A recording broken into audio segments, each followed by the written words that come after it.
You can best appreciate the specialness of Egypt from space, or if you can't run to space travel, then from a plane.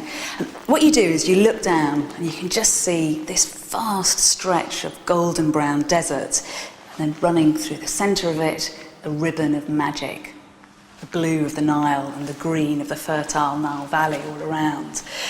This was geography's gift to the region. But of course it took nous and determination to turn that geographical luck of the draw to the Egyptians' advantage. The Egyptians were key players in North Africa and the Middle East for thousands of years. But rather than think of them as some kind of monolithic entity, the ancient Egyptians, it's actually much more satisfying to get to the bottom of the stories of the individuals who made them so great. Through the Old and the New Kingdoms, the fortunes of Egypt changed, and there was a particular group of people who helped to catalyse that change. These were the pharaohs.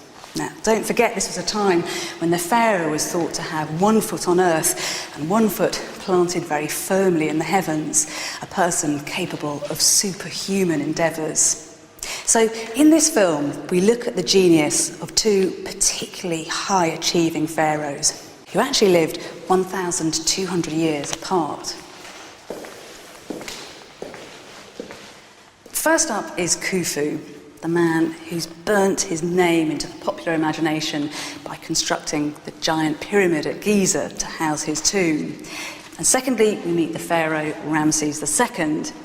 Now, Ramses lived in very different times when things were politically very jumpy, and his priority was to promote the Ramses brand right across the region. It's something he did in a spectacularly ambitious form with the rock-carved temple at Abu Simbel. Even as a child, I was gobsmacked by the magnificence of these endeavours.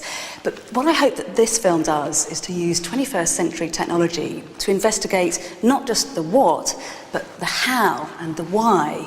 And one of the real treats for me is when we take a computer right inside the superstructures to analyse how they were made and what that can tell us about the inner lives of the pharaohs who constructed them.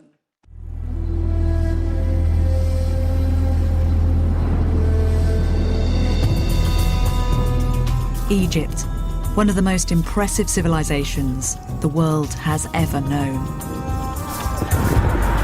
We think we know Egypt.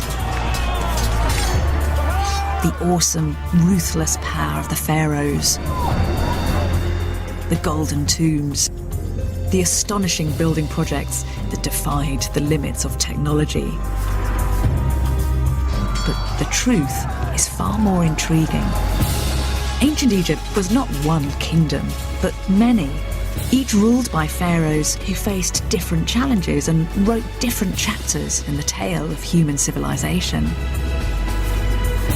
This is the story of the architectural legacy of 2 of the greatest pharaohs. Under them, Egypt enjoyed 2 golden ages of monumental building.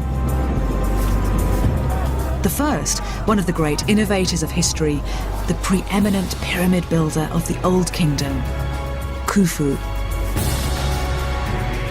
The second ruled more than 1,000 years later. He was probably the most famous pharaoh in a newly resurgent Egypt, Ramesses II.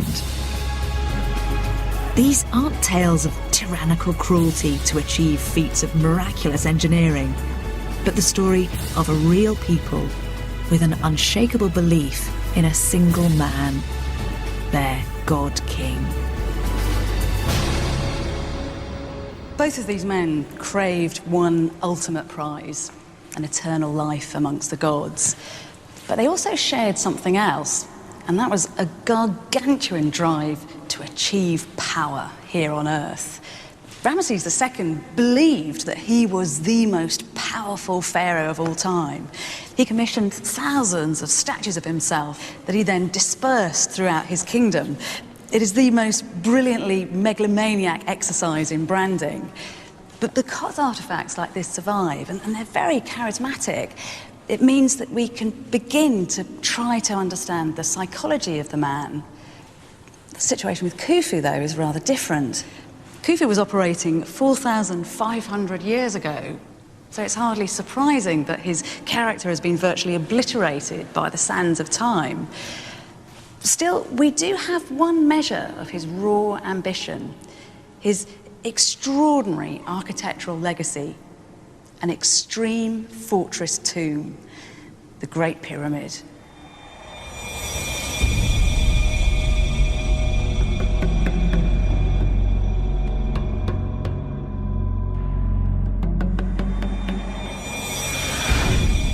For almost 4,000 years, the Great Pyramid at Giza was the largest man-made structure on the planet. It was built at the height of what is now known as the Old Kingdom. It was a time before writing became commonplace. Records are rare. Just think of it. Largely illiterate men with the simplest of tools could coordinate to create one of the wonders of the world. Pyramids inhabit our imaginations as something mysterious, unfathomable. To understand the Great Pyramid, we need to understand an otherwise shadowy figure from history, an enigmatic pharaoh called Khufu. How did his people build such an ambitious structure? What was its purpose? Luckily, his monument can give us some answers. If you know how to interpret them, they lie in the stones, the passageways and the chambers of this remarkable structure, and in the care and precision of the engineers who raised it. Through this building, we can start to bring an ancient civilization to life. Their concerns, their belief systems, but above all, their dedication to Khufu, the pharaoh who for over 20 years was the most powerful human being in the known world. To try to get into the minds of the Egyptians of the Old Kingdom, you need to appreciate their religion and their complex concept of the afterlife. 2,500 years before Christ, Sneferu, the first pharaoh of the 4th Egyptian dynasty, lay dead, and his son Khufu prepared to take the throne. His father had been an incredibly popular king, but his people weren't mourning. They believed that life continued after death, and his father's death was especially significant. Because in the afterlife, the dead pharaoh's spirit would join the gods. In death, the pharaoh could influence the gods, encourage them to look after the living, and when the time came, to shepherd their spirits safely across to the afterlife. But his father's place amongst the gods was not guaranteed. First, there were precise rituals to initiate. The dead king's body had to be embalmed, and those preserved remains must stay untouched for all eternity. So important were these two rituals that even as Sneferu's body was being prepared, there's evidence that Khufu was already planning for his own death. His life will be little more than a preparation for the afterlife, where he will provide security and wealth for his people for all eternity. It's really hard for us to credit, but Egyptians bought into this idea unquestioningly, which gave Khufu enormous strength. Khufu has more power and authority than any other ruler in Egyptian history or perhaps world history. He is a living god with absolute command over all of his subjects. Through immortality, Khufu's glory and the prosperity of his people were inextricably linked. The key would lie in the preservation of his dead body. And no pharaoh in history has done more to ensure his mummy would remain safe than Khufu's own father, Sneferu. To try to understand how the ancient Egyptians lived, we have to explore the cities they built for their dead. Burial monuments were as old as mankind itself, but the pyramid was still a very recent development. The forerunners of the pyramids were rectangular tombs called mastabas, made out of mud brick. But as Egypt grew wealthier, the mastabas got grander, and the pharaohs built the grandest tombs of all. Placing one mastaba on top of another created a tomb fit for a pharaoh, the first basic pyramid was born. By the time Khufu's father came to the throne, these step pyramids were already the ultimate status symbol. Over his 50-year reign, Snefru took the art of the pyramid to new heights. His first pyramid had stepped sides. Then he tried, unsuccessfully, to build a smooth-sided pyramid. Finally, Snefru achieved his goal: the world's first true pyramid. Now, his son's ambition was to perfect what his father had started. Khufu is looking at this and thinking, you know, I can do it better. I can learn from the mistakes that my father made. I can build something bigger, grander, something that will really capture the attention of both my own people and anyone coming into Egypt.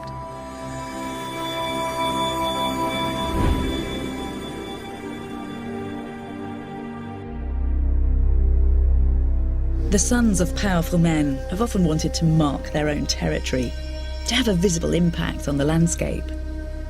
The new pharaoh, Khufu, chose to build his pyramid north of Egypt's ancient capital, Memphis, on a plateau at Giza, where no previous king had been buried. It would be the biggest single stone structure the world had ever seen. Khufu's father died believing that he'd perfected the pyramid, but Khufu intended to take the art form to the ultimate expression, to cement his own place in eternity. And he would throw the entire resources of a nation at his grand project. This is a monument that Khufu is making to say, here I am, look at me, I am king, I have power, I have wealth. On the other hand, it's also his tomb. And Khufu's thinking about the fact that he needs a place where he can transform, where he can rise into the afterlife, join with the gods. The project would cost a fortune, but then Khufu was unbelievably wealthy. The source of Egypt's prosperity is one of the greatest rivers on earth, the Nile. The river teemed with fish, perch and mullet and catfish. It was a major trade route. And its annual floods brought Egypt's farmers life-giving water and astonishingly fertile mud. Egypt is the gift of the Nile, and basically the rest of Egypt is just one large chunk of desert. The Nile is Egypt's lifeblood, its highway, the reason why Egypt survives in the middle of the world's largest desert, the Sahara. The Egyptians believed that their pharaoh's privileged relationship with the gods intimately linked to the Nile's generosity. The fact that the Nile flooded was in part due to things being right in the world in a cosmic sense, in a sense that the gods were placated, they were happy, things were being done correctly. But despite his wealth, success was by no means assured. A pyramid so huge would take decades to complete, and in ancient Egypt, even a pharaoh could die young. If Khufu didn't live to see his great pyramid completed, his dreams of immortality would be blown apart. The Egyptian security, their very souls, would be in jeopardy. Even as a young man, it's vitally important that Khufu start his pyramid and finish it during his lifetime. He doesn't know how long he will rule. He could die at any time. Khufu and his people knew that time was not on their side.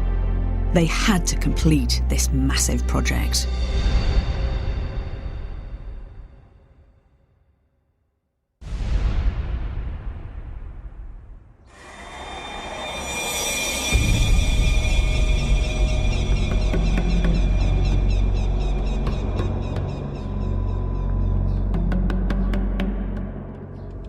The Egyptian Old Kingdom just has to be one of the most vigorous and groundbreaking epochs in the whole of human civilization. This was a society that left behind a prehistoric mindset and mastered a really beautiful and distinctive form of writing. But of course, we are talking about 2,500 years before Christ, and so much of that writing hasn't survived. We just don't have the personal correspondence and the architectural plans that would give us a clue to how a man like Khufu planned and built his great work. So what we have to do is interrogate the pyramid itself.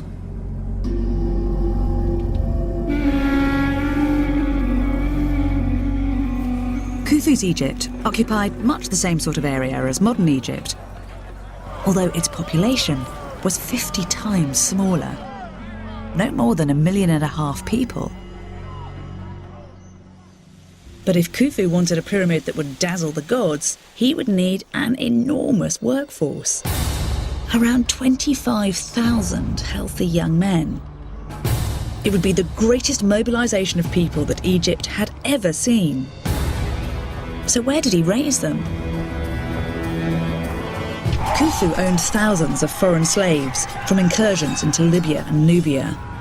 It's an enduring myth that these captives built the Great Pyramid. The story fits our technicolor fantasies that Egyptian wonders were built on the blood and sweat of slaves, on broken lives. But it's not true. Modern-day analysis of DNA taken from the bones of the workers proves that they were not foreigners, but native Egyptians. Free people. And we now believe there were very good reasons why Khufu didn't have to press gang men to work for him. To actually be somebody who is helping guarantee that the current pharaoh will pass successfully into the next world is quite an important contribution to society. And it's a part of the cosmic insurance policy, if you like, for an Egyptian to make sure his king is properly buried, and therefore to work on his pyramid, it has a very definite personal importance. Each labourer had an emotional investment in making this project work. Khufu's relationship to his people was far less tyrannical, far more paternalistic than has previously been thought. But for a long time, it's been very hard to see how so many of Egypt's farmers could be diverted from food production without crippling Egypt's economy. Today, Egyptologists believe the answer lies in the seasonal ebb and flow of the river. The Egyptians organised the building schedule around the river's flood season. The floods stopped farmers from working for up to 4 months of the year. If he organised his schedule carefully, Khufu could offer an attractive alternative. The annual flood of the Nile is terribly important for building the pyramid, because when the Nile is flooding, there are 3 months or 4 months out of the year where the peasants can't really work the land. So the king very cleverly has organised it so that during those 4 months where they would be out of work anyway, they can actually be gainfully employed. Scheduling the most labour-intensive periods of the build around the flood season is a solution that kept everyone happy. The flooded Nile was also the most efficient means of transporting men and materials.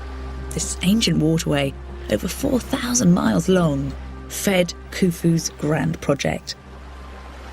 As the building site at Giza stood nearly 5 miles from its banks, engineers carved a canal system through the fields that lay between. The building that was about to take shape was more than a fortress grave. Its design was infused with powerful religious symbolism.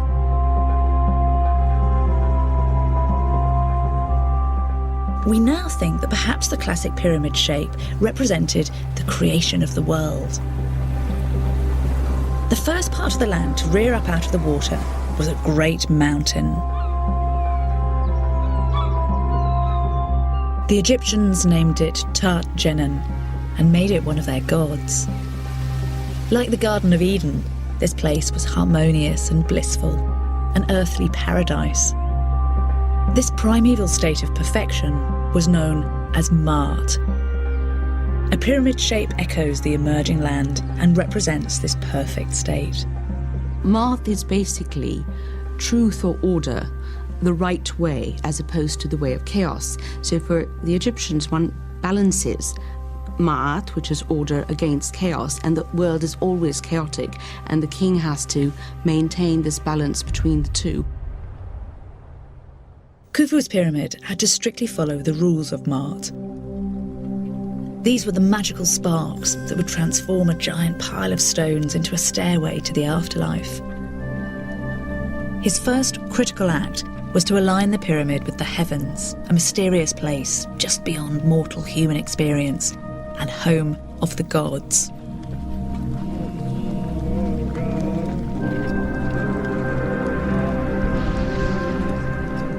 The greatest of the gods to be honoured was the sun god Ra. Ra, they believed, carried the sun across the sky from the east to the west. When the pyramid was completed, the east and west walls would face the rising and setting sun, honouring Ra's journey. But the east-west alignment wasn't the most crucial.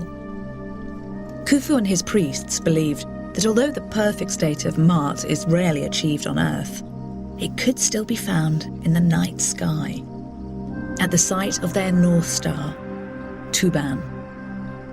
By configuring it to point towards the North Star, it makes a stronger connection between his own preservation of order and the order in the heavens.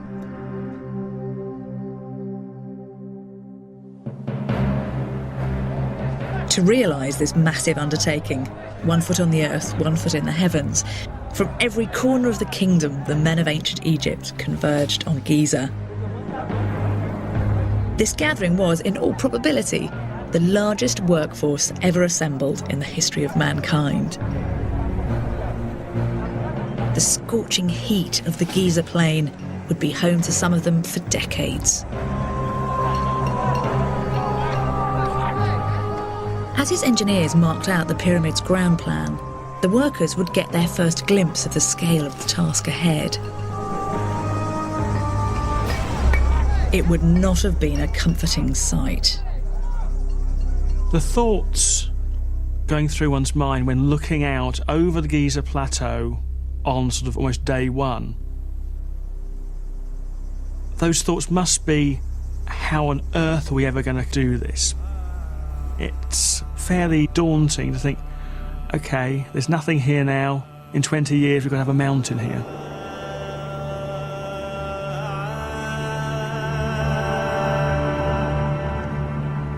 These men had to build the pyramid before Khufu died, and it had to be perfect. This was a huge structure. The potential for error was massive, as Khufu's own father had learned.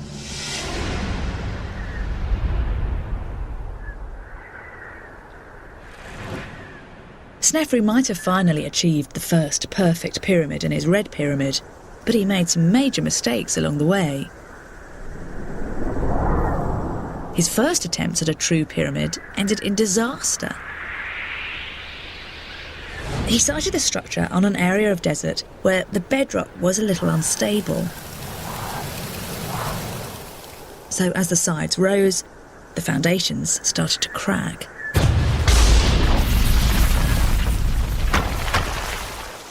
In a desperate bid to lessen the load, halfway up they reduced the angle of the pyramid's sides,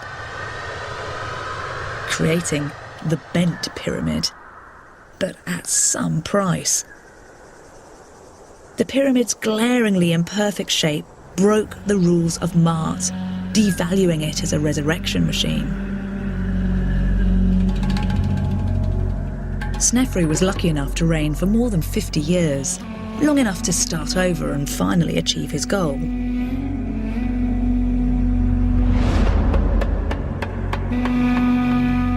But Khufu couldn't gamble on having that luxury. He might only have one shot at getting his pyramid right. And his priority was to ensure that his pyramid was built on solid foundations. Khufu's definitely looking to not repeat the mistakes his father made. He's looking for a place where the limestone foundation is a bit stronger, where he can actually use that to his advantage to construct an enormous monument. That's why, in a land made up mostly of mud and sand, Khufu's surveyors identified the perfect spot as the stony plateau of Giza. Giza's bedrock promised Khufu solid foundations, but it also brought another big bonus: an inexhaustible supply of top-quality limestone.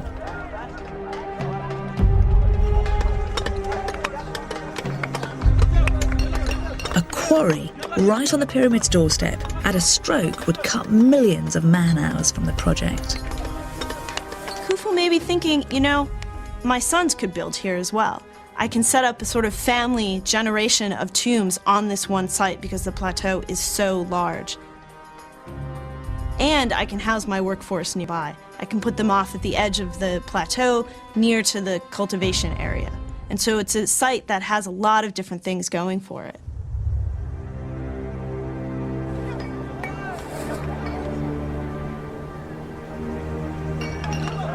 The pyramid would swallow almost 2.5 million blocks of limestone, weighing an average of 2.5 tons each. Some of the blocks at the base of the pyramid were even heftier, as much as 15 tons. Khufu and his engineers had made a good start, solid foundations and an abundance of stone. But they still faced a big challenge. They had to ensure that every stage was constructed absolutely level. If it was rising even slightly out of line, it would be imperfect, useless, a disabled insult to the very gods it was aiming to delight.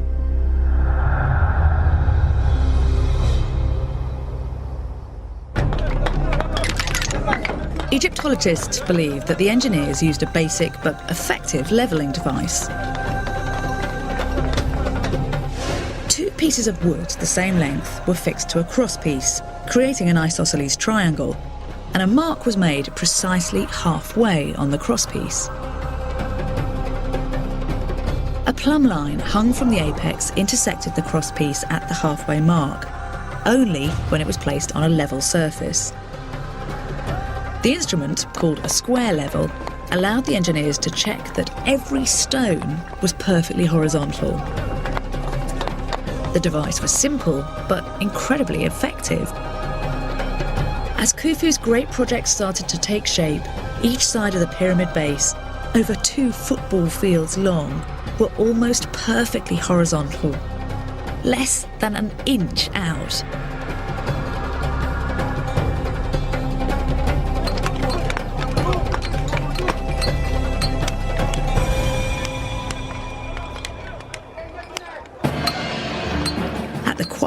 Workers faced a daunting daily schedule.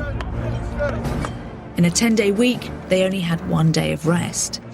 We know that the teams of quarrymen cut and delivered 1 stone block every 3 minutes to the pyramid. Each limestone block was hacked from the rock face and cut to size in situ. They had really simple tools, primitive stone pounders and chisels made of copper, which is a relatively soft metal. Mind you, limestone is easier to cut than many other kinds of stone. The ancient Egyptians used the same tools to cut stone for centuries, and it would be another 500 years before they started using bronze to create a new generation of much tougher tools. Like their forerunners, Khufu's builders relied on dogged persistence and sheer man numbers to succeed. The fundamental thing about Egyptian technology at this time is its practical technology. They don't really go in for speculative stuff. It's what do we need to get the job done, and that's really as far as they wish to go. Once each stone was roughly prepared, the quarry workers had to get them to the building site.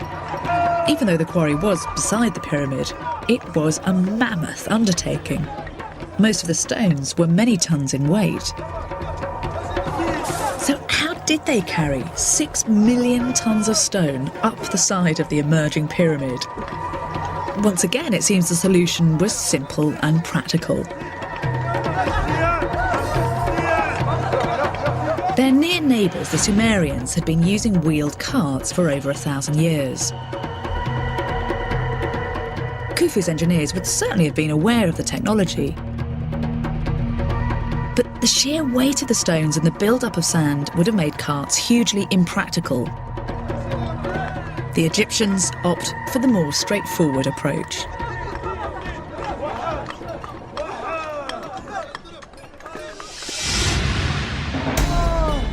They built an enormous ramp and simply dragged the blocks on wooden sleds. The ramp was made from quarried rubble and stone and lined with wooden treads to help the sled move more easily. The ramp and sled system had been around for at least a century, and it allowed 20 men to haul 2-ton blocks of stone up the side of the pyramid. In the past, the Egyptians' refusal to use wagons has been seen as an example of their entrenched traditionalism.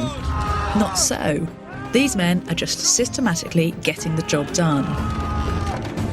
That said, it's a low-tech, labour-intensive solution that is brutally tough on the workers.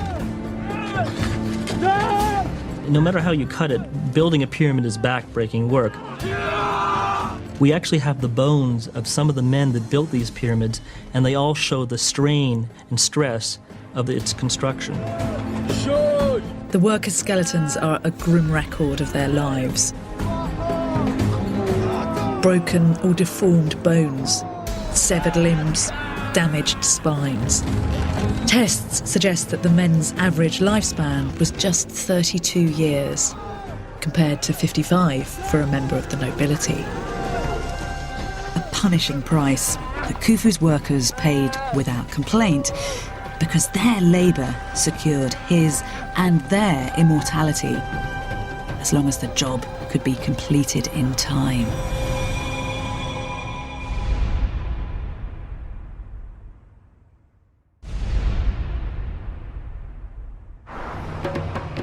Stone by stone, Khufu's Great Pyramid was slowly taking shape. The blocks arrived unfinished. The underneath and one side were carved flat, but on-site masons finished the surfaces, smoothing the sides and then the top to create perfectly level faces. This massive workforce brought with them their own logistical problems. Around 25,000 men are generally thought to have worked on his grand project. 4,000 cutting, hauling and finishing the stone, and more than 20,000 in support jobs.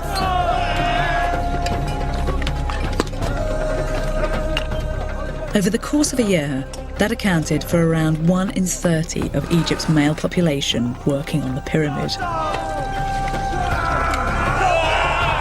One of the most exciting discoveries of recent years, somewhere you feel just a breath away from the long dead, has been the workers' village. Once again, it seemed Khufu's solution was characteristically pragmatic and single-minded. He ordered an entire town to be built, just half a mile from the pyramid site. For some, such as stonemasons and other master craftsmen, it was their home for over 20 years. Accommodation was basic, but the town had a sophisticated infrastructure with bakers, potters and brewers, even teachers and physicians. Scribblings from ordinary Egyptians show us there was a community spirit and a buzzing street scene. If you're coming to work in the pyramid for 2, 3, 10 years, you have your entire family housed there. Your children will have to go to school there. You will have medical facilities, there'll be places for entertainment. All the women will have their jobs, so it is a very large, thriving, bustling city. Each worker almost certainly got a daily ration of 10 loaves per family and a generous beer ration. To peasant farmers, it must have seemed the high life. All the people who are working for the king are being very well fed, much better than if they had stayed home and remained peasants on the land, because the king gives them meat and poultry and fish and bread and beer, plus extra rations that they can send back to their extended families at home. So they are really getting food fit for a king. Organising the thousands of men into an effective, coherent workforce was perhaps the biggest challenge.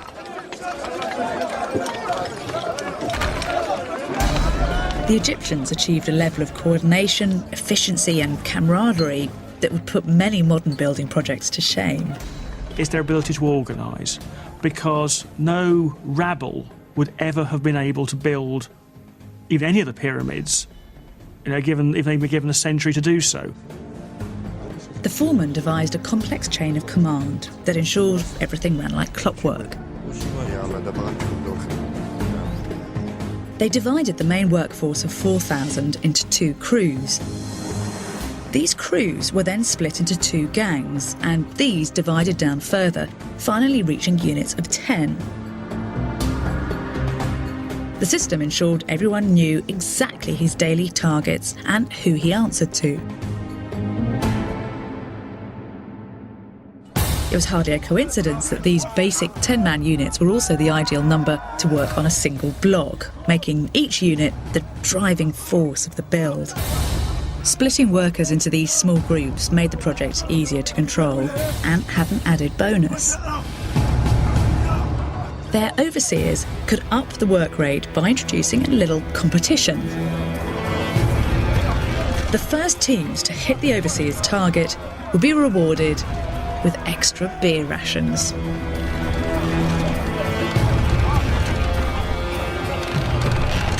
There definitely are psychological tricks that are in play here. Ways to get these guys to work faster, ways to get them to compete a little bit, to get that stone raised a little higher, to get that extra block in place before the end of the day.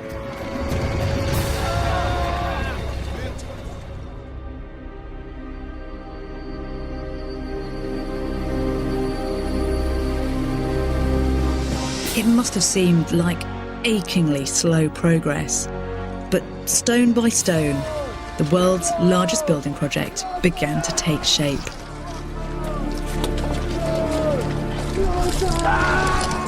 In the Old Kingdom, the pharaoh was truly a remote figure, a god king.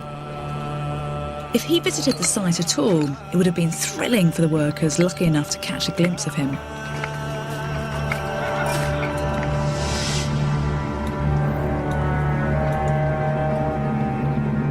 King's person has definitely sort of supernatural aura about it.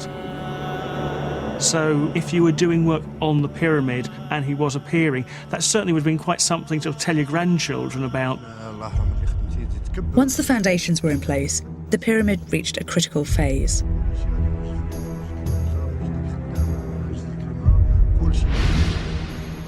Using later evidence, we can extrapolate back to this period to envisage the task ahead of the workers. Deep in what would become its core, engineers constructed their pharaoh's burial chamber. This was where his mummified body would be laid. After intense religious ceremony, the belief was that he could begin to make a journey to meet his makers. Although Khufu expected to join the gods after his death, it was vital that his body remain preserved and untouched. Khufu was the first king to decide that his body should be sealed up in one of these. It's a sarcophagus, and the word translates as flesh eater. This has been carved out of solid granite, which was the toughest rock available to the Egyptians. And really, it's a kind of fortress for corpses.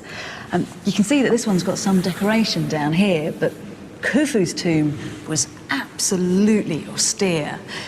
It was a simplicity that was designed to put people off the scent, because round in here were rich ritual goods that would accompany Khufu on a glittering journey to the afterlife. And of course, it's all the mind-blowingly beautiful stuff in here that's attracted tomb raiders and archaeologists alike over the centuries. And that was the pharaoh's living nightmare.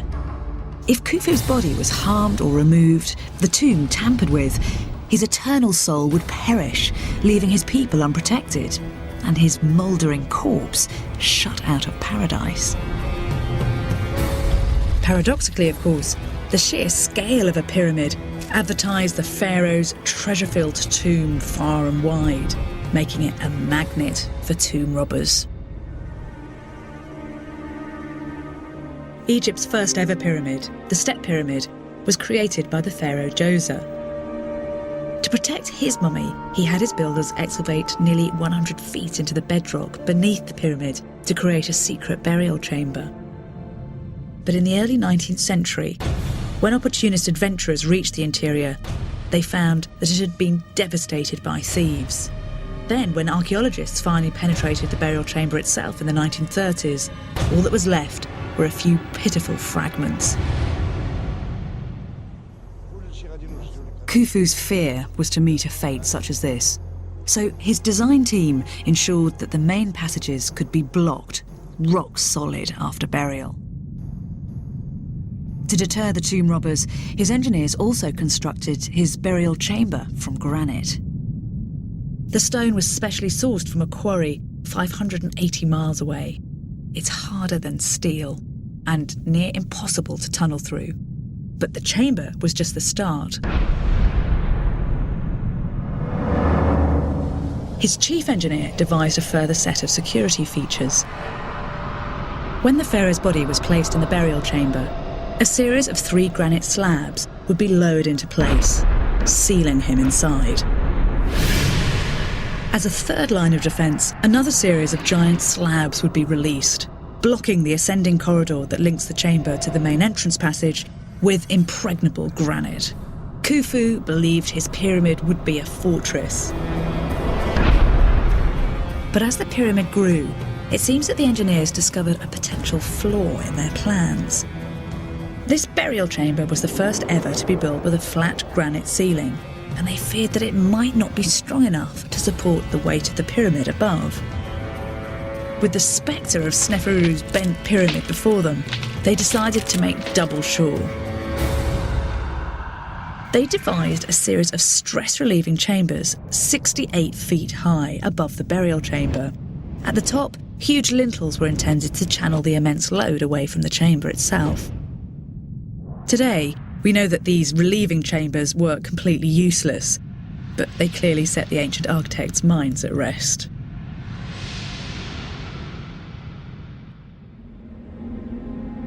We believe it took 2 decades for the pyramid to reach its final stages. Khufu had survived to see his pyramid climb to an impressive height. But the work was far from finished. Polished stone cladding would transform the pyramid from a pile of carefully laid stones into a dazzling monument, a beacon, an aesthetic as well as an architectural triumph. His workers still had many months of hard labour ahead of them. Highly skilled stonemasons encased the rough-hewn stepped blocks with high-quality white limestone. They had to ensure the casing stones fitted against each other perfectly with no visible gaps. Then they carved and polished the limestone to an iridescent, smooth finish. They worked with chisels that were just 1/3 of an inch wide. Full-time chisel sharpeners toiled alongside the stonemasons to keep them supplied with freshly honed blades. The casing stones, which were now added to the pyramids, change their appearance completely. Rather than being sort of fairly dull, these casing blocks are fairly highly polished, and with the sun in the right direction, they almost make the pyramid gleam, almost like it's made of polished silver. But the finish was more than just cosmetic. Anyone approaching Khufu's pyramid after it's been sealed up will have no idea how on earth anything could have been placed inside it, or how you would even try to get into it. It'll just be one huge, smooth-sided pyramidal structure. When the casing was completed, it concealed all trace of the entrance to Khufu's chamber. Just imagine it. His pyramid was a giant, shimmering, sublime, inscrutable puzzle. A puzzle that Khufu and his engineers must have believed was impossible to crack.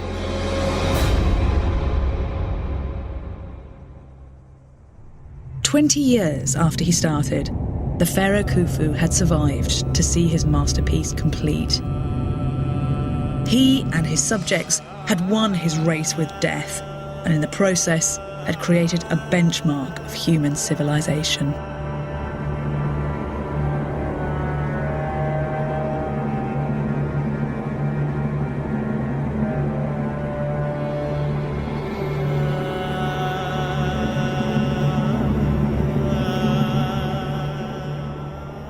Khufu, in the end, was probably the most audacious of pharaohs.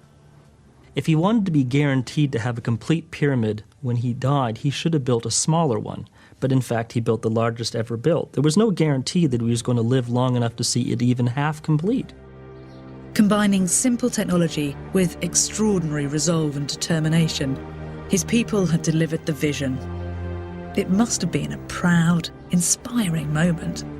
The fact that you've probably outdone what your grandfather did when he was working for Snefru must have given a certain intense satisfaction there, and possibly also feeling that having done it that much, probably nobody's ever going to quite manage something quite that big again.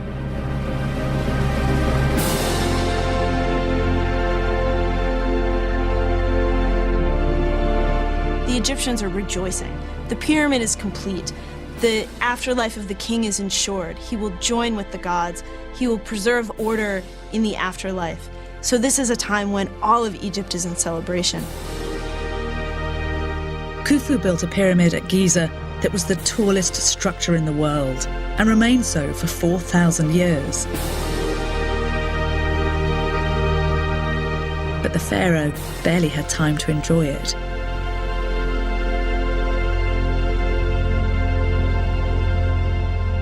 Having, against the odds, seen his pyramid completed, Khufu died. By our standards, probably still only a middle-aged man.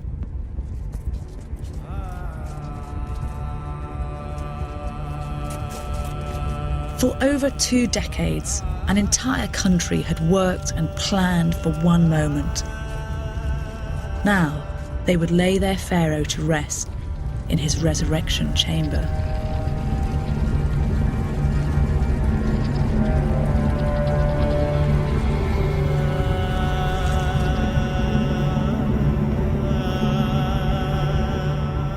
From the chamber, they were convinced that his spirit would ascend to the heavens. As long as his body remained safe for eternity, when the time came, he would help their own souls to make the same journey.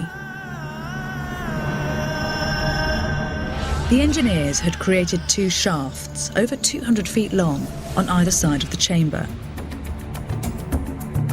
These were the secret passages through which the pharaoh's spirit could leave and re-enter the pyramid. Now his spirit would reside among the stars in the heavens, home of the gods. There he would repay his people's great sacrifice by guarding over them for eternity.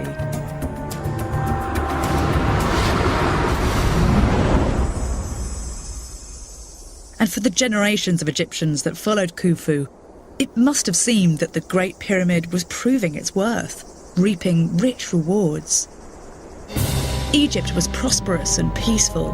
Khufu's son and grandson built their own pyramids on the Giza plateau. But none surpassed Khufu's extraordinary monument. It remained the pinnacle of ancient Egypt's pyramid builders, and Khufu's divine status was assured.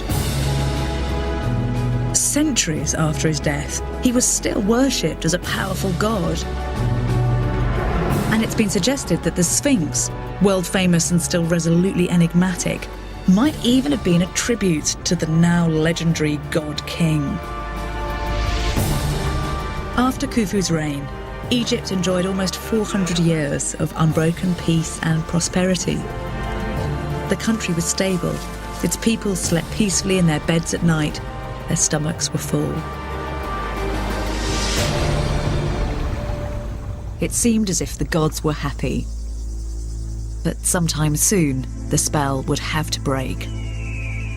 Khufu's cosmic insurance policy would no longer offer any protection.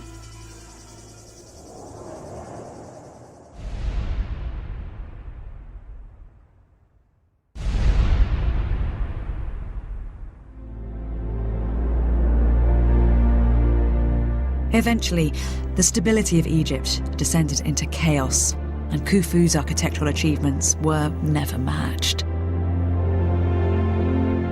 This visionary pharaoh illuminated the Old Kingdom during the early stages of Egypt's development. Khufu was lucky. He lived in an age of wealth, a time of plenty, relatively free of the threat of invasion. without the distraction of war, famine, or epidemic disease. This was a rare time when an entire generation could dedicate themselves to a single project of national importance.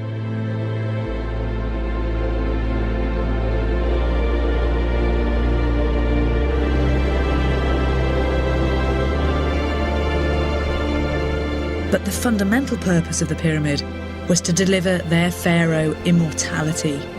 And to preserve their king's body, they created the greatest fortress tomb in history.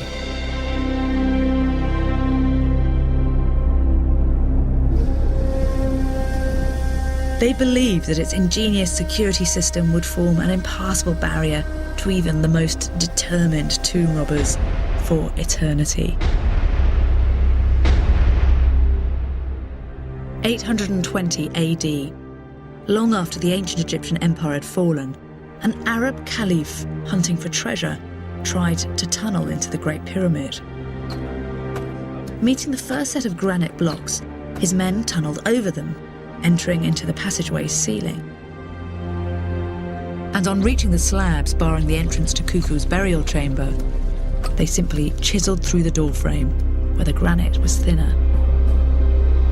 But inside, they discovered it empty. Someone had got there first. Khufu's mummy, along with the unimaginable treasures, had gone. Ultimately, Khufu's lifetime mission to protect his remains for all eternity had failed.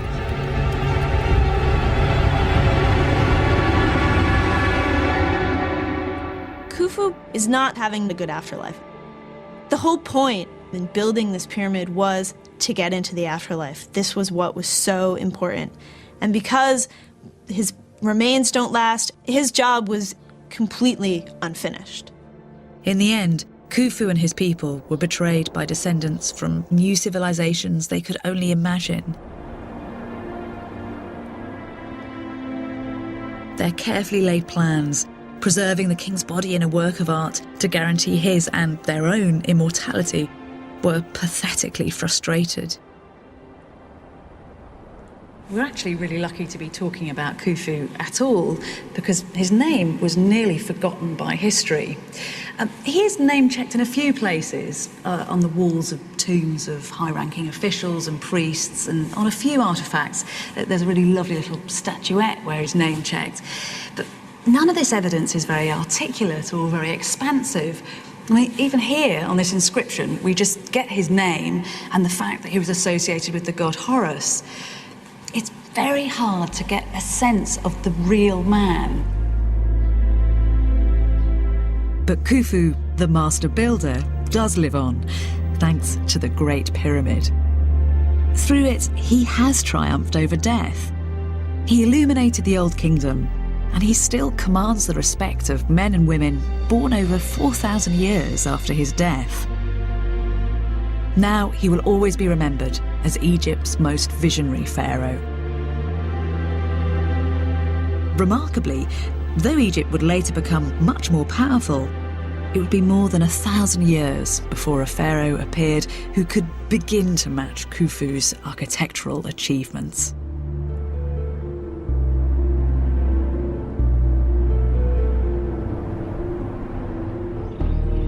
After the death of the great pharaoh of the Pyramid era, Khufu, Egypt enjoyed almost 400 years of unbroken peace and prosperity.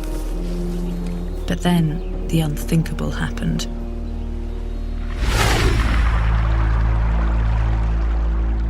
The River Nile, Egypt's beating heart and the source of all its wealth, went bad.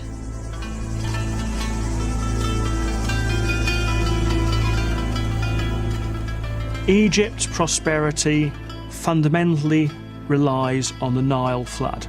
If the Nile flood is too high or too low, famine's going to result. You're either not going to have your crops properly watered or everything's going to be washed away. Nowadays, it's fairly clearly understood that that is what brought it all to an end.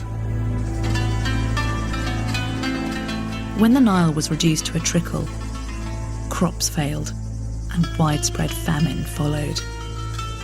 The gods were obviously unhappy. The privileged relationship the pharaohs apparently had with the immortals had gone sour. The kings lose control. They no longer are perceived as being strong and powerful the way Khufu certainly was in his day.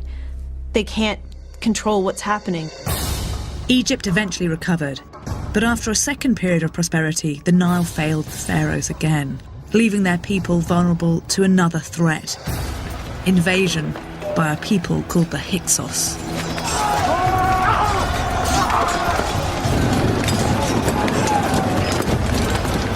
They are a conquering force. They come with chariots that the Egyptians haven't seen before. They come with composite bows that have much better range and accuracy. They come with a force that catches Egypt by surprise. The country fell to the invaders.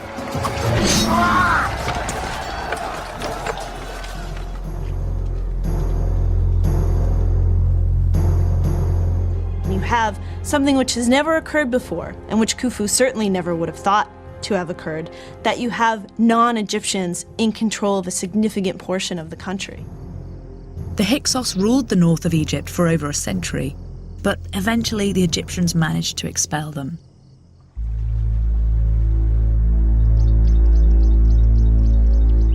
Their territory was finally back in the hands of the Egyptians, just as the Nile recovered to feed its land once more. New leaders emerged and were crowned as god-kings. But the bond between the pharaoh and the people had been stretched and weakened.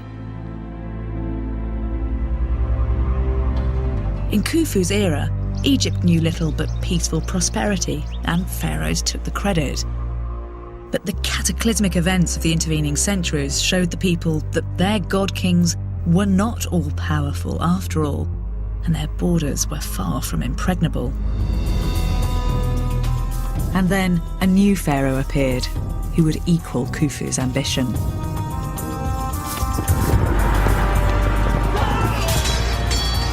"12 centuries after the death of Khufu, Egypt was once again on the rise.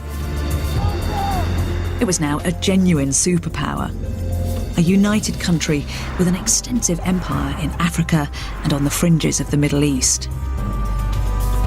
And it seemed the personal ambition of this new pharaoh was a match for Egypt's rich and vast geographical reach.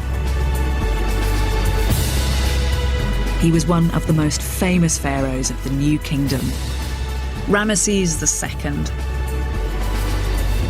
A king with unshakable self-confidence, a man not from elite stock, who was every bit as powerful as his predecessors, but who, by mastering the arts of warfare, politics, and propaganda, excelled in a complex world which posed unimagined threats. The achievements of Ramesses II became popular mythology. This was a man whose ambition changed the world. He lived in the 13th century BC. He was the son of the great pharaoh Seti.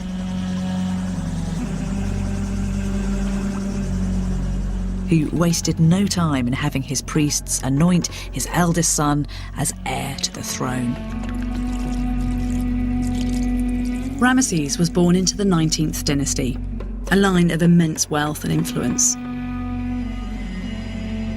These new bloods had overseen a renaissance in the empire, and Ramesses would go on to become the most iconic pharaoh of the New Kingdom. To understand the scale of his achievements, they need to be put in the context of the empire that he had been born into, and in particular, how that territory had evolved in the 1300 years since the Old Kingdom.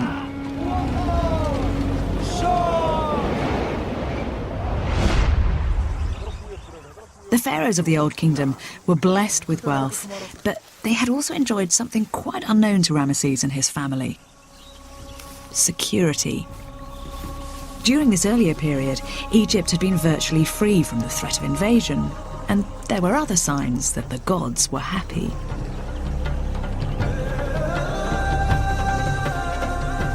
The Nile was full and flowing. Its annual floods, rich in nutrients, ensured that the farmers enjoyed bumper harvests. And as the living, breathing conduit to the gods, the old pharaohs took the credit for this period of abundance. The kudos allowed them to mastermind architectural projects of breathtaking ambition. Armies of workers were mobilised to build their pyramids, the largest constructions in the known world. But although these pharaohs could harness and exploit the manpower of an empire, they were remote rulers, worshipped from afar, rarely seen by their subjects. The pharaohs of the Old Kingdom did things one way, but Ramesses was living in different times. He had to find his own path. The single-minded divine image of the pharaoh of the pyramid building age had gone. Although still a divine being, in the New Kingdom he is a little bit closer to earth. Ramesses was clearly aware of that.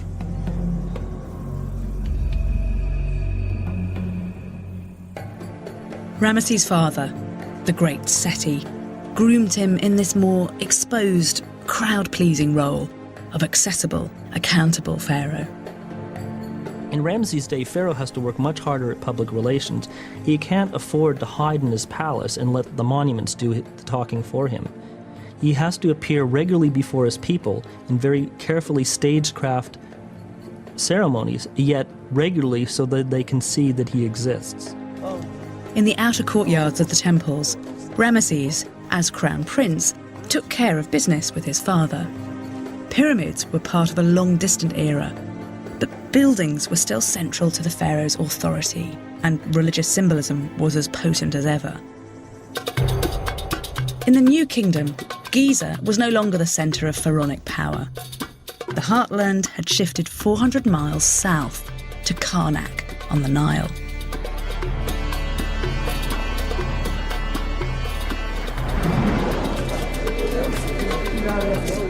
The temple complex at Karnak. Like the Great Pyramid, the structures had sacred power, which offered a viable path to the afterlife. But unlike the elitist pyramids at Giza, the contemporary temples were far more accessible. One of Ramesses' first tasks was to expand, alongside his father, this existing religious site. Together, they created the biggest temple complex ever built and crowned it with one of the great engineering achievements of the ancient world, the Hypostyle Hall. These halls formed a route between the bustling outer temple courtyards and the sacred areas deeper within the architectural fantasy. Supporting a massive stone ceiling were 134 towering columns, the tallest over 70 feet high. At their base, these shafts are so thick that it takes more than 7 people holding hands to encircle a single column. But, like the great pyramid builders of the Old Kingdom, Seti's engineers used deceptively simple methods to build the hall. As the column sections arrived from the quarry, the builders stood one on top of the other. As the walls of the hall rose, they filled it with sand to raise the floor, so that each new section could be easily set in place. When the roof slabs were on, the workers drained the sand, finishing the columns on the way down.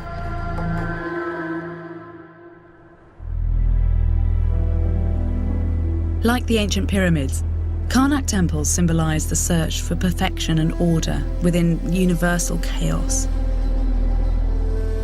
But they were more than symbolic. The deities were thought to inhabit the inner sanctum, where only the pharaoh and his high priest could enter. The Hypostyle Hall, Ramesses' great work, was a kind of fossilised incarnation of oral creation myths. The great columns resembled giant papyrus plants. They represented the primeval marshland that covered the earth at the dawn of creation. A significant development in the cult of the afterlife gave this building even more potency. So when Ramesses inherited the task of supervising the carving of the interior of the hypostyle hall, he was continuing a cosmically vital task. The dead pharaoh's spirit was no longer sustained in the heart of a massive pyramid. It now glittered from the very stone and the paint of the statues and reliefs. His artists were more than merely decorating. This imagery was transforming the hall into a potent source of religious and political power. The pharaoh in waiting was beginning to create the Ramesses brand. The temples are where the pharaoh projects his image. They're the billboards in which he can advertise his glory and also his faithfulness to the gods. In part, he's trying to impress the gods themselves, not just the general populace, so he has two audiences.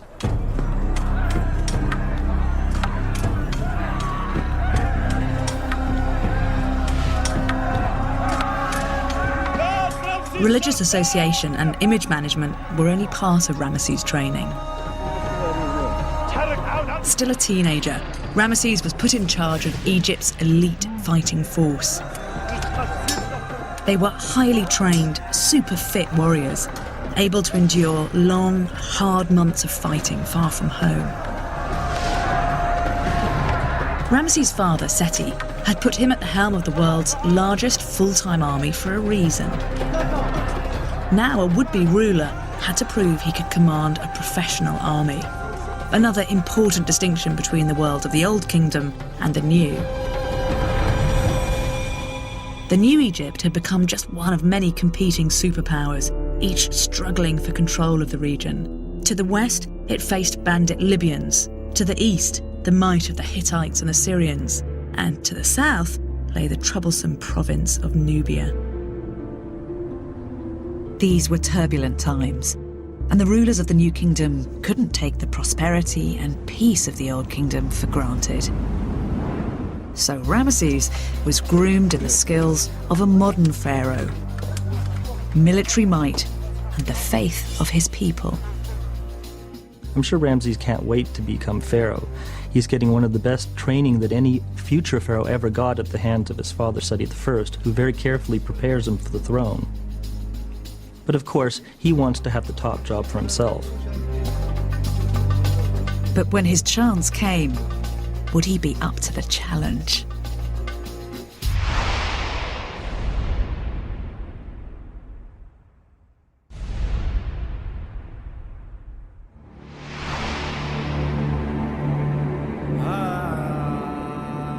In 1290 BC, the pharaoh Seti died suddenly.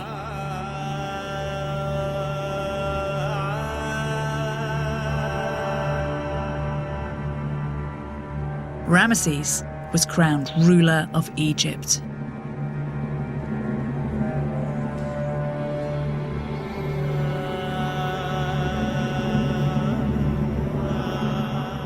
Like every pharaoh before him, the young Ramesses expected to reach the afterlife and become a god.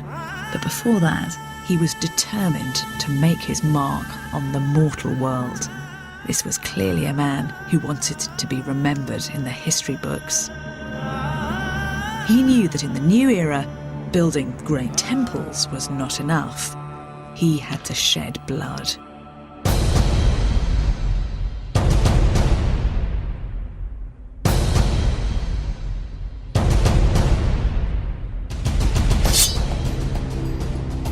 Ramses, when he accedes to the throne and becomes king himself, now it's his turn to shine. It's his turn to show the Egyptians and to show the other powers of the Near East that he is a powerful pharaoh, that he can compete on the world scale. And Ramses must have thought, I can create for myself an empire of magnificent proportions. I'm not just going to be immortalized in stone, but I'm going to be immortalized by means of how far afield I can rule.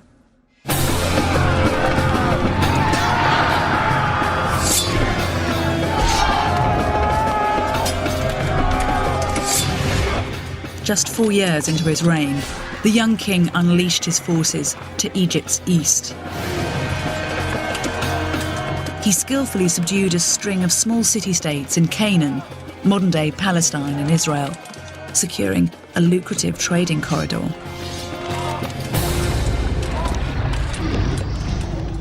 Ramesses' victories swelled the royal coffers, and he lost no time in embarking on an epic building programme to thank the gods and to proclaim, to anyone who would listen, his glorious triumphs. The amazing thing about Ramses is how confident he is when he becomes king. He's a young king, untried, and yet he hits the ground running. He immediately launches into this huge building program, very ambitious, and starts fighting wars overseas. You have this balancing act happening where you need to have a strong military, in part to ensure that the wealth keeps coming into Egypt so that you can send that wealth off to your temples and thank Amun-Ra for helping you to have this huge empire. At Luxor, near Karnak, he extended the temple, creating a great forecourt filled with colossal statues of himself. And in front of them, he sunk 2 giant obelisks carved from single blocks of pink granite. Like the pyramids before them, they pointed to the power of the skies. Ramesses was riding high. He'd scored some memorable conquests, but if he was to be remembered as the greatest pharaoh ever, then he had to outperform his ancestors. Military victories brought Ramesses some prestige and treasure, but these were regional land grabs. They didn't play on an epic scale. He decided to take his campaign to Egypt's most feared enemy, the Hittites. Here, Ramesses would face the biggest challenge of his military career. The Hittites were a sophisticated, organised, expansionist civilization and a rival superpower to Egypt. His father Seti had won a famous victory over the Hittites, commemorated on the walls of Karnak Temple, when he captured the strategic town of Kadesh. But the Hittites won it back, a reverse the Egyptians could not forget. Kadesh is a strategic location in Syria, but there's something in the Egyptian psyche that I think makes them obsessed with Kadesh. Kadesh sat on the borderlands between Egypt and the Hittite kingdom, ruled by King Muwatallis. Whoever controlled it also enjoyed the surrounding prime agricultural land, an area today known as the Bekaa Valley. 4 pharaohs had tried to secure this crucial strategic prize. Now, Ramesses staked his reputation on succeeding where so many of his predecessors had failed. Ramses has a lot riding on Kadesh. He is a young pharaoh. The Egyptians are after one of the richest valleys and richest territories in that area. That's the prize catch. If they control Kadesh, they control the rest of the territory as well. Only 5 years into his reign, Ramesses marched his army 400 miles out of Egypt to a plain, now in Syria, then just west of Kadesh. Ramesses' spies informed him that the Hittite king, Muwatallis, commanded an awesome force. 37,000 foot soldiers, supported by 2,500 chariots. Muwatallis raged at this incursion. But the young pharaoh had reason to be confident.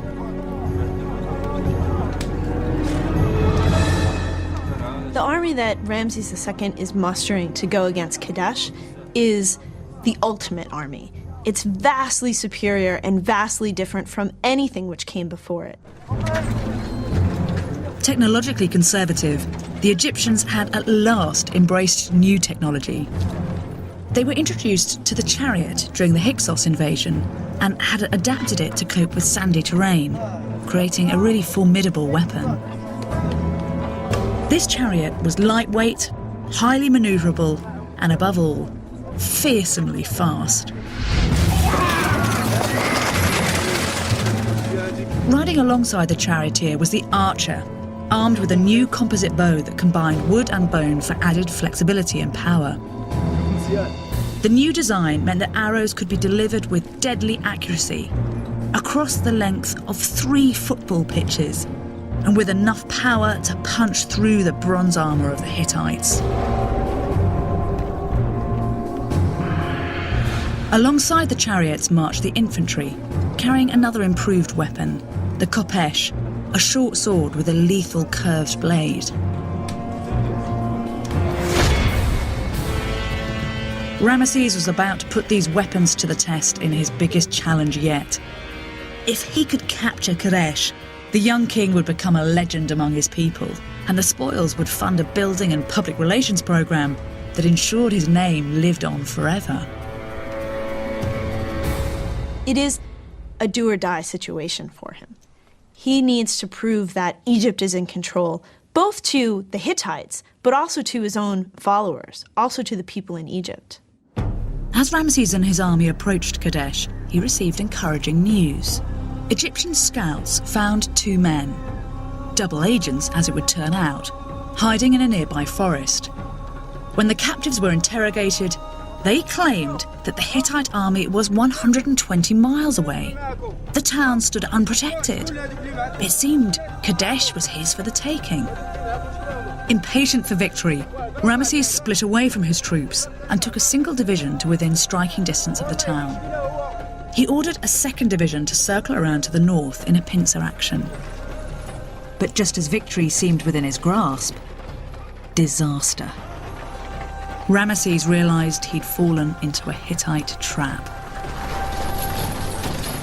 The fact of the matter is that the Hittite king is hiding behind the city of Kadesh, at Old Kadesh, and waiting to ambush Ramesses.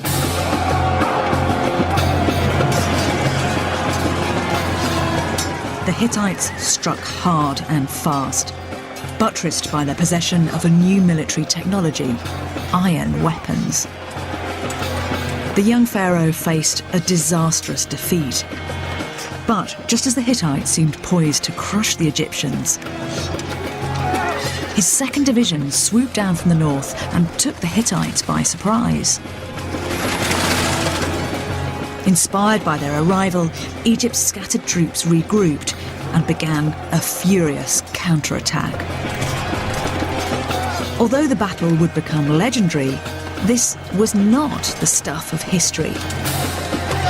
This was an awkward, messy, unsatisfying and wasteful conflict. With the armies of these 2 ancient superpowers fighting each other directly, this was probably the largest military engagement in world history up to that time.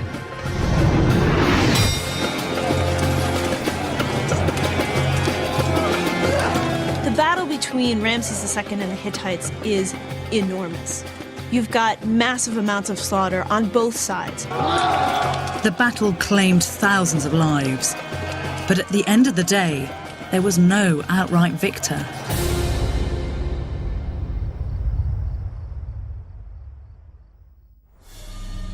At dawn, Ramesses stood facing the Hittite king Muwatallis outside the walls of Kadesh. The massed ranks of their 2 enemy armies poised for another gory battle. But just as a bloodbath of appalling proportions seemed inevitable, something remarkable happened. In the face of certain slaughter, Ramesses and the Hittite king both pulled back from the brink. Each was unsure of their own strength, and there was a standoff. Neither wanted to risk total annihilation. The 2 men agreed a truce. Now, this wasn't what Ramesses came for.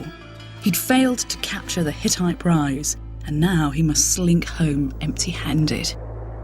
Ramses is thinking, oh God, what have I done? I didn't win the day. I didn't even manage to capture Kadesh back. Nothing has gone the way I planned it. Now what do I do? How do I show to Egypt that I'm still the king, that I'm still should be king even? You know, what's going to make them believe that this isn't a complete disaster? Ramesses' ambitions to become Egypt's greatest ever pharaoh were looking misguided and hollow.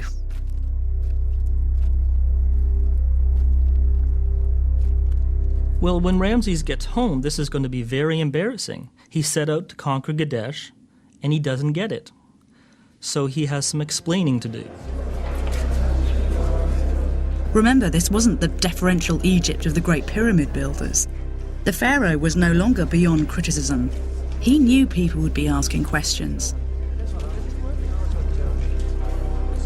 Just like any modern-day spin doctor, Ramesses set out to big up the positives.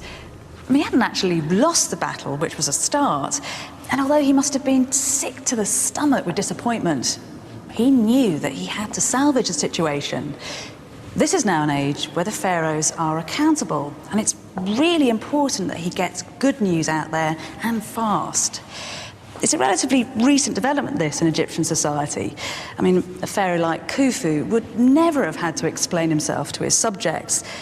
But for Ramesses, public opinion and public confidence is really important. He knows that he has to keep not just his gods, but his people on side. But if this was a more risky era for a pharaoh, it also offered more choices. Ramesses reached for a weapon even more punchy than chariots and bronze swords. Propaganda. This is a wonderful opportunity for Ramses to broadcast something to his audience that will make him the king that he will someday become. Ramesses commissioned a series of stone reliefs to commemorate the Battle of Kadesh on temple walls, the length and the breadth of the kingdom. So part of the sort of the heavy spin put onto the whole Kadesh campaign clearly is to make sure that his image remains what he wants it to be, that of the all-powerful, all-conquering pharaoh. Well, when he sets up his record of the Battle of Kadesh, Ramses proves that he's the greatest spin doctor of the ancient world. The carvings tell the story not of an inconclusive truce, but a clear-cut victory. Ramesses is portrayed as the hero of the hour, who, separated from his troops, stands alone, valiant against the Hittite ambush. He claims he wept him good, but he didn't. He's not going to show what really happened. He's going to show what he wants to have happened.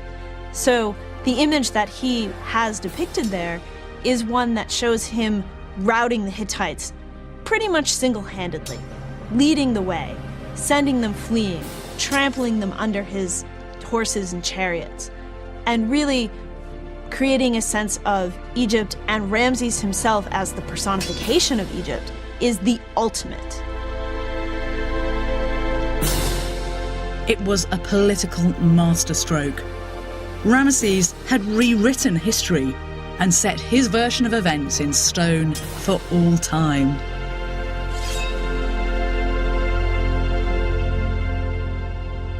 The king's lifelong talent for self-promotion had only just begun. Now he would start show building on a grand scale. But though he had the ambition, he didn't have the resources available to his predecessor, the great pyramid builder Khufu. Ramesses would have to find new ways of realising his grand architectural statements, with far fewer resources to play with.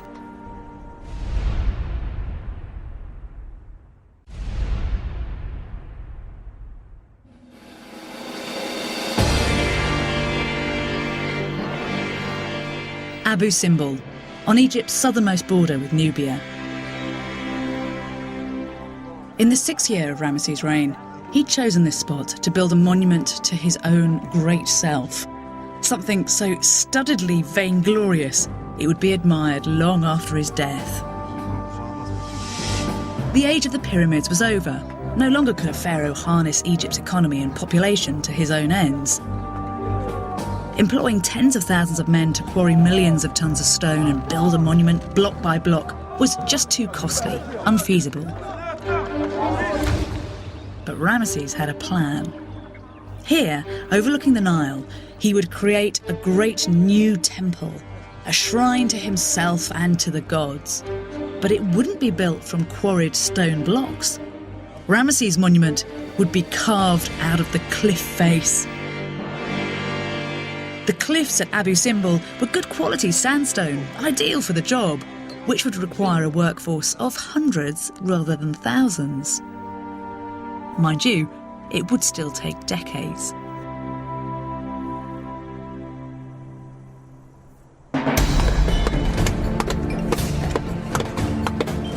(1284 BC). Highly skilled stonemasons started work at Abu Simbel. Their first task was to create 4 70-foot-tall statues of Ramesses himself to guard the temple entrance. The technical problems must have been amazing. You have to figure out how to scale these figures and carve them out of the side of the mountain. You have to put scaffolding up to support the workers that are going to do all this. You have to be able to envision these statues emerging from a raw mountainside. The colossal stone men would embody Ramesses' reach and potency, but the carvings had another aim, one that linked him with his predecessor Khufu, the pursuit of immortality.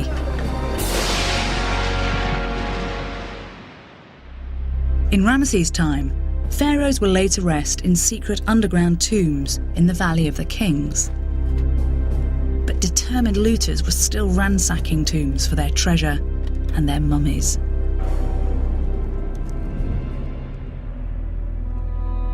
In the face of this threat, Egyptian beliefs about how to achieve immortality gradually evolved.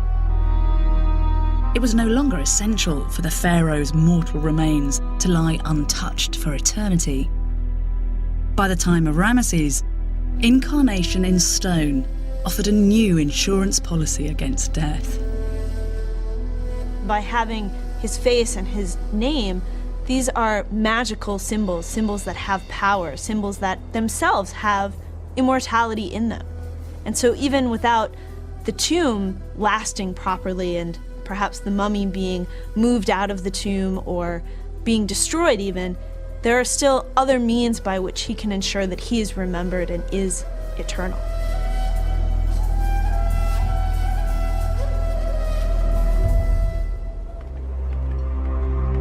Ramesses' hopes of eternal life relied on grand monuments, and there are few grander than Abu Simbel. Just like the pyramid builders, he had to see it finished before he died.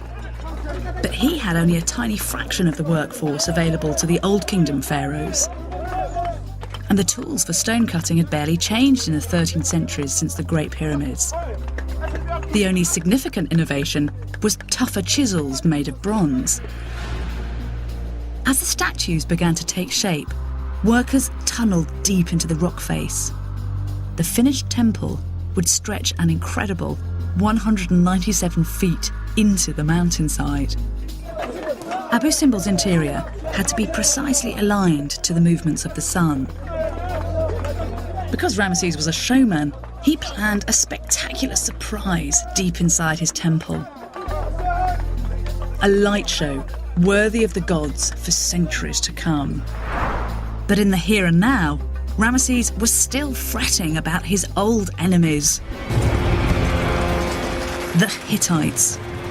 Ramesses launched a new assault, striking deep into enemy territory.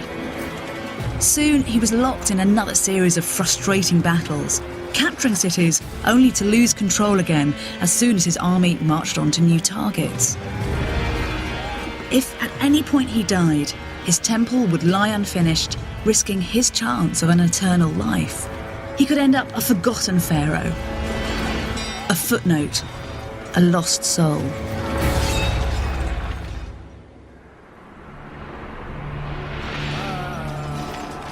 For around 15 years, Ramesses gnawed away at the Hittite Empire. Frontier towns passed back and forth, but neither superpower gained the upper hand. Eventually, the two sides signed one of the world's first peace treaties. True to form, Ramesses used it to spin his skills as a diplomat on the walls of the temple at Karnak. With peace guaranteed, at last he could dedicate his energies wholeheartedly to his grand project at Abu Simbel.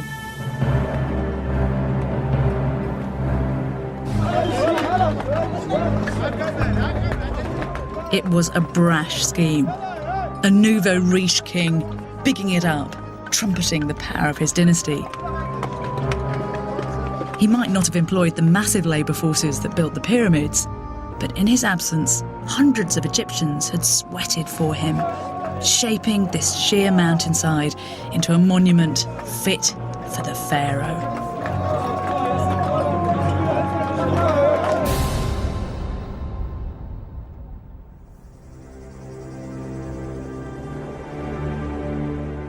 (1266 BC). Ramesses had ruled for 24 years when he could finally unveil his masterpiece.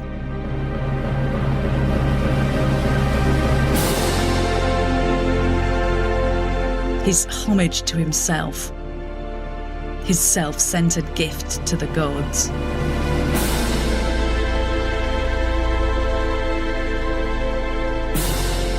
Abu Simbel is a temple par excellence. It is a masterpiece.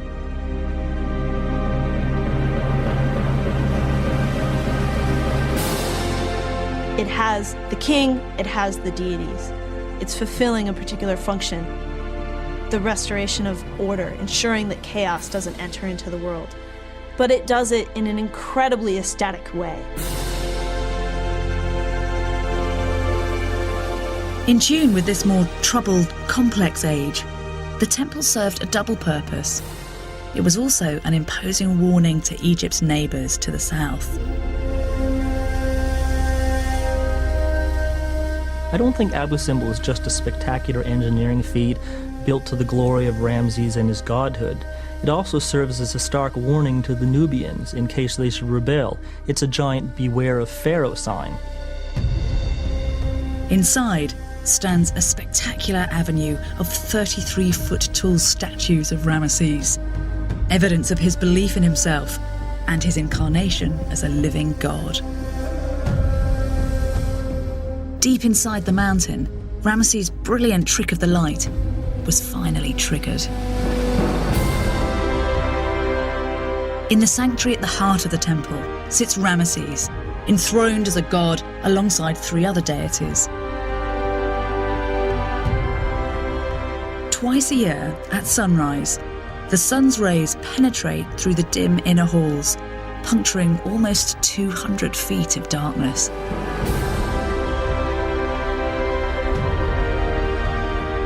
Here, they illuminate the deified Ramesses and his companion gods.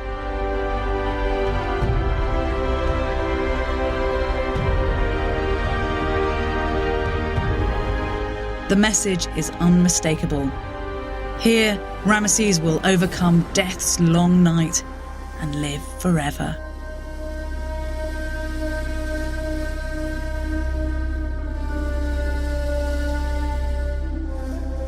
But Abu Simbel wasn't his last gift to the world. Still buoyed up by his own success, Ramesses made a concerted bid for eternal magnificence. His builders erected hundreds more temples, giant statues, even a whole city. And so Ramses embarks on this huge building campaign. He's going to put temples throughout Egypt, from the north down to the south. Ramesses is everywhere, in stone and bronze, promoting the Ramesses brand today, and perhaps in the hereafter. His insurance policy to cheat death. Ramesses' manic covering of monuments with his names and images may well be, at least partly, a desire to ensure that there's always be enough images of him left on Earth to guarantee his eternal life.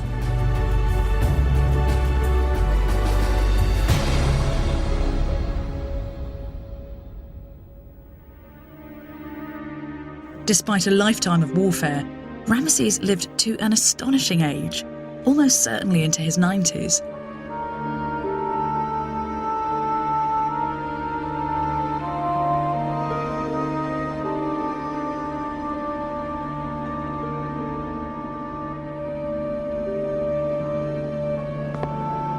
He left at least 45 sons and 40 daughters, and more monuments than any other pharaoh before or since.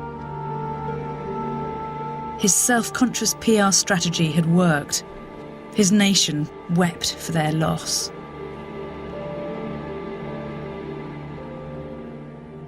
It must have been an unbelievable shock when Ramses finally died. You have to remember that he lived for 3 times the average lifespan of the typical Egyptian of his day. Imagine how traumatic that would be to lose a leader that had ruled you for that long, in which even your grandfather couldn't remember another king. Ramesses had served his country well, giving his people 3 generations worth of peace and security, doing his bit to call down onto earth the holistic harmony of Maat. Now, priests preserved his body in accordance with the rituals that had survived since the Old Kingdom. Back then, Khufu's mummy had been protected by an unprecedented security system involving massive slabs of granite. But Ramesses' mummy wasn't placed in a pyramid. He was destined for a secret tomb, gouged out of a mountain in the Valley of the Kings. Would this ruse work? Would the tomb robbers be frustrated?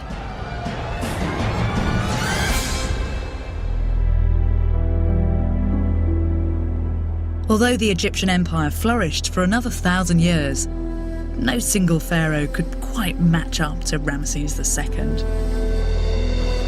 He had ruled over Egypt for 67 years, leaving behind a wealth of monuments. His life spanned 9 decades. I think one of the greatest testaments to Ramses' success as a pharaoh is that he had so many imitators. You have Ramses III through Ramses XI, several pharaohs that tried to imitate Ramses II, but none of them ever equaled him for the length of their reign or the greatness of their accomplishments. The discovery of Ramesses' ultimate fate would remain a mystery for another 1,000 years. On the 6th of July, 1881, Egyptologist Emile Bruch was lowered down the sheer cliffs of Deir el-Bahri near the Valley of the Kings to the entrance of a cave. Inside, he discovered a secret cache of around 40 mummies. Inscriptions revealed most of them to be Egyptian pharaohs and their queens. After their original tombs were ransacked, they'd been reburied without valuables, a canny trick to frustrate other would-be tomb raiders. And one of them was the body of the man celebrated as the greatest pharaoh of all time, Ramses II.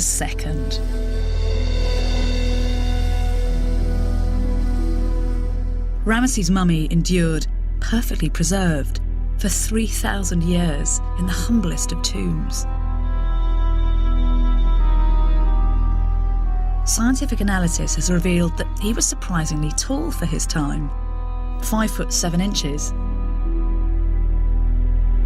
He had red hair in his youth, reproduced with embalmer's dye. By the time he died, he suffered from severe arthritis and mouth decay. But what sights this ravaged, splendid face has seen.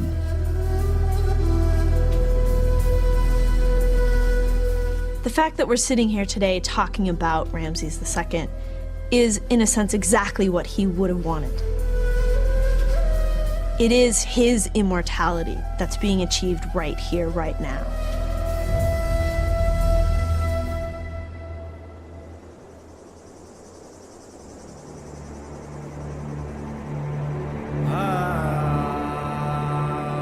Ramesses' architectural achievements, and those of Khufu, the great pyramid builder 1,000 years before, were the 2 high points of Egyptian monumental building. These 2 pharaohs bookend Egypt's most splendid age, And the contrast in their lives illustrates the profound shift in Egyptian civilization. From an age of gods and absolute leaders to one of political manoeuvring and warfare.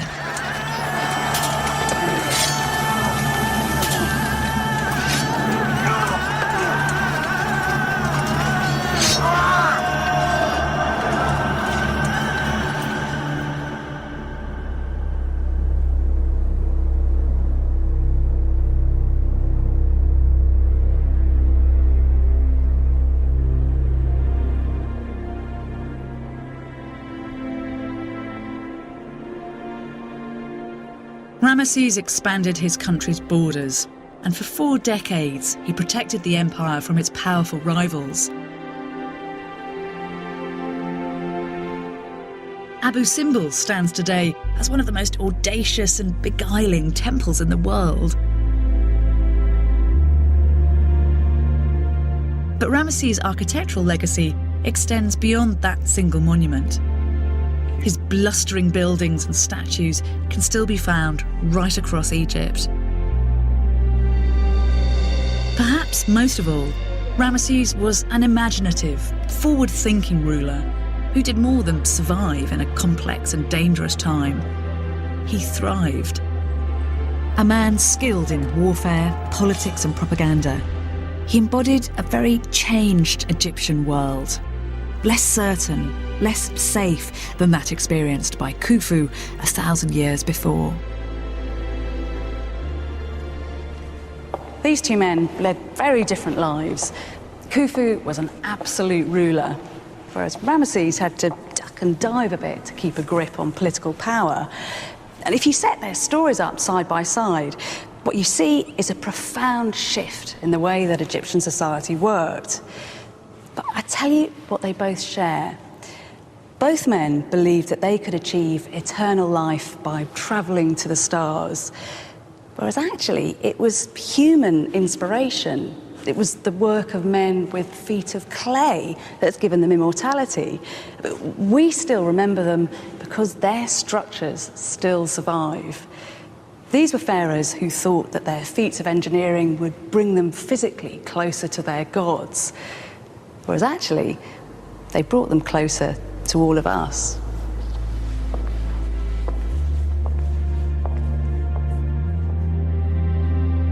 The achievements these men struggled to realise, that today we celebrate as wonders of the world, remind us that ancient Egypt was not some kind of mythical kingdom, but a real place inhabited by real, flawed, inspiring people.